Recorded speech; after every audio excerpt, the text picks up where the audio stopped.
जी मैं अंकिता भंडारी का जो मुद्दा है और जो विषय है उस पे आपसे बात करना चाहूँगी जब बात आई है ये कि कहाँ मतलब कमी रह रही है लॉ में या किस चीज़ को रेगुलेट करने में वो कमी रह रही है? कमी कहीं नहीं है, इच्छा शक्ति में कमी है। अच्छा। जब सरकार की इच्छा ये हो कि हमें अपने लोगों को बचाना है। देखिए, अपराधी कोई भी हो सकता है। किसी राजनीतिक दल के पास ऐसा स्कैनिंग स्किल नहीं है, ऐसा स्कैनिंग मैकेनिज़्म नहीं है कि जो अच्छे-अच्छे को अपने साथ रखे और खराब उनके पक्ष में ना आए। ये समाज है, इस समाज में सभी दलों में अच्छे भी लोग हो सकते हैं, खराब भी हो सकते बिल्कुल, बिल्कुल, हैं। अपराध कोई भी कर सकता है। बिल्कुल। लेकिन सरकार की मंशा ये होनी चाहिए कि अपराधी को अपराधी की दृष्टि से देखा जाए। उसको इस दृष्टि से न देखा जाए कि ये हमारा है और ये हमारा नहीं है।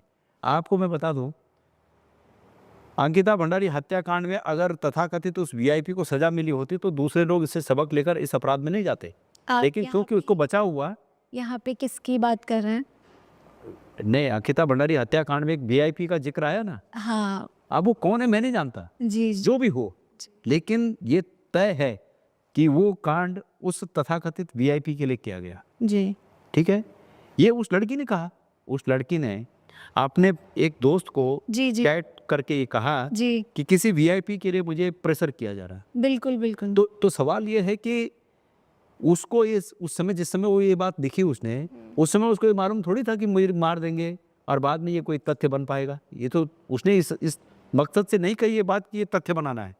उसको तब ये पता नहीं था कि मैं एक जनरल बोलचाल की भाषा में उसने ये बात कह दी। बिल्कुल, सरकार ने बजाय इसके कि उसको इन्वेस्टिगेट किया जाए कि वो तथाकथित वीआईपी कौन था जिसके लिए एक हमारी बेटी की बलि चढ़ गई, बलि चढ़ गई, उस बात को उजागर करने के सरकार ने ये कोशिश की कि उस पर पर्दा डाला जाए, पर्दा डाला जाए। उन सबूतों को मिटा दिया जाए। सरकार ने ये कोशिश की। तो मेरा ये कहना है कि अगर ऐसे अपराधियों को सरकार प्रोत्साहित करेगी तो दूसरे भी अपराध करेंगे। बिल अंकिता भंडारी में वो वीआईपी छूट गया, इसलिए अल्मोड़ा में दूसरे वीआईपी ने कांड कर दिया। दाल कुआं में तीसरे वीआईपी ने वो काम कर दिया और सब बीजेपी के हैं, सब वीआईपी हैं, किसी न किसी पद पर हैं। तो सवाल ये है कि वहाँ पर ये नहीं देखना चाहिए, सत्ता में जो राजा होता है, उसको ये नहीं देखना चाहिए कि अपराधी है तो मेरा है तो उसको माफ़ कर दो। ये नहीं होना चाहिए, ये लोकतंत्र में। तो ये धामी जी ने ये पाप किए हैं, जिसकी सज़ा उन्हें निश्चित रूप में भुगतनी पड़ेगी।